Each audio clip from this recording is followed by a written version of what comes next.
Did you know your Samsung Galaxy S26 Ultra can automatically choose the best camera lens for your shot?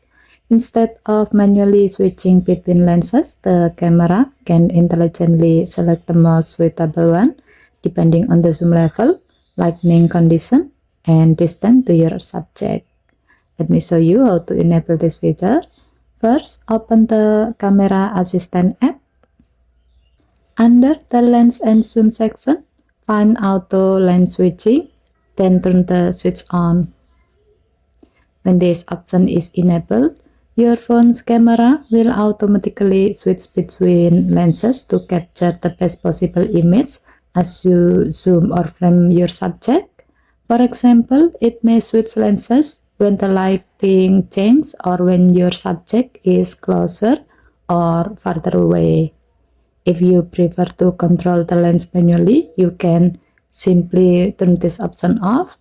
As a small note, you can also access Camera Assistant through the camera app setting.